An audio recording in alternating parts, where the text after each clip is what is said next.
ভাবুন তো, বিশ্বকাপের মঞ্চ, কোটি কোটি দর্শকের চোখ, অথচ সেখানেই দাঁড়িয়েই একটি দল বলছে আমরা পুরোটা খেলব না। এই কথাটাই কি বিশ্বকাপের ধারণাকে প্রশ্নের মুখে ফেলে দেয় না?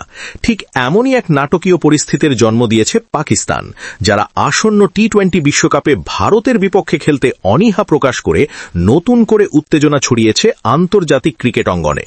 দিনের পর দিন নানা টালাবাহানা, কূটনৈতিক অজুহাত আর নীতিগত ব্যাখ্যার পর সন্ধ্যারাতে পাকিস্তান সরকারের ঘোষণায় বিষয়টি আরও স্পষ্ট হলে স্বাভাবিকভাবেই পুরো ক্রিকেট বিশ্ব অপেক্ষা করছিল এবার আইসিসি কি বলে।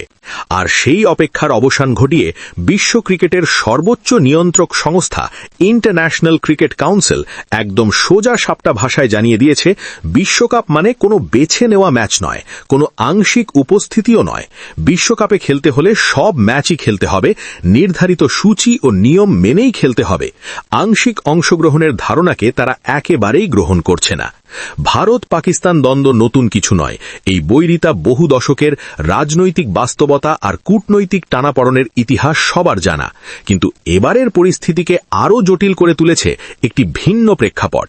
বাংলাদেশকে টুর্নামেন্টের বাইরে রাখার পর থেকেই যেন পাকিস্তানের অবস্থান আরও কঠোর হয়ে ওঠে, যা অনেকের চোখে আধিপত্যবাদের বিরুদ্ধে দুই প্রতিবেশী দেশের নীরব লড়াই হিসাবেই ধরা পড়ছে।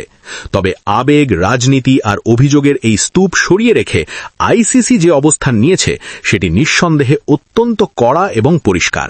তাদের বক্তব্য অনুযায়ী টি-20 বিশ্বকাপ 2026-এ আংশিকভাবে অংশ নেওয়ার যে সম্ভাব্য সিদ্ধান্তের কথা শোনা যাচ্ছে সেটি তারা নোট করেছে ঠিকই, কিন্তু এখন পর্যন্ত পাকিস্তান ক্রিকেট বোর্ডের কাছ থেকে এ বিষয়ে কোনো আনুষ্ঠানিক চিঠি বা প্রস্তাব তারা পায়নি। তবুও আইসিসির বার্তায় কোনো ধোঁয়াশা নেই। বিশ্বকাপ মানেই নির্ধারিত সূচি, নির্ধারিত নিয়ম এবং সব দলের সমান অংশগ্রহণ। এর বাইরে যাওয়ার কোনো সুযোগ নেই, কোনো ব্যতিক্রম নেই। আইসিসি স্পষ্ট করে বলছে, যদি কোনো দল বেছে বেছে ম্যাচ খেলতে চায় তাহলে সেটি শুধু একটি দলের সিদ্ধান্ত নয়, সেটি বিশ্বকাপের মৌলিক দর্শনের ওপর সরাসরি আঘাত।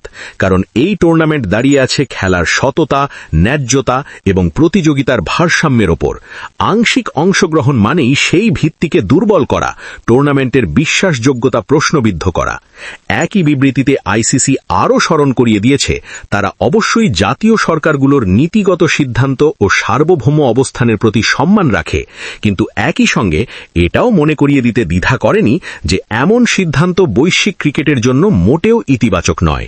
এর দীর্ঘমেয়াদী ক্ষতি শুধু আন্তর্জাতিক কাঠামোকেই নয়, সবচেয়ে বেশি আঘাত করবে পাকিস্তানের সাধারণ সমর্থকদের, যারা রাজনীতির বাইরে গিয়ে শুধুই ক্রিকেট দেখতে চায়, নিজেদের দলকে বিশ্বমঞ্চে লড়তে দেখতে চায়।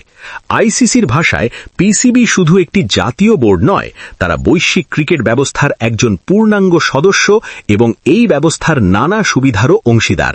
তাই হঠাৎ করে এমন কোনো অবস্থান নেওয়ার আগে দেশের ক্রিকেটের ভবিষ্যৎ, খেলোয়াড়দের সুযোগ এবং আন্তর্জাতিক কাঠামোর উপর এর দীর্ঘমেয়াদী প্রভাব গভীরভাবে বিবেচনা করা জরুরি।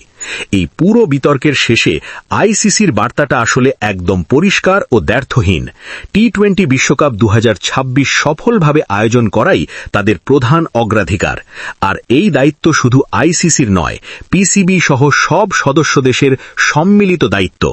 বিশ্ব ক্রিকেটের শীর্ষ সংস্থাটি এখনও আশাবাদী, আলোচনার টেবিলে বসেই এমন একটি সমাধান বেরিয়ে আসবে যেখানে কোনো দেশের স্বার্থ সম্পূর্ণভাবে ক্ষতিগ্রস্ত হবে না, ক্রিকেটের মৌলিক ন্যায়বিচার ও প্রতিযোগিতার ভারসাম্য বজায় থাকবে, আর বিশ্বকাপ আবারও প্রমাণ করবে সব বিতর্কের ঊর্ধ্বে উঠে ক্রিকেটই শেষ কথা।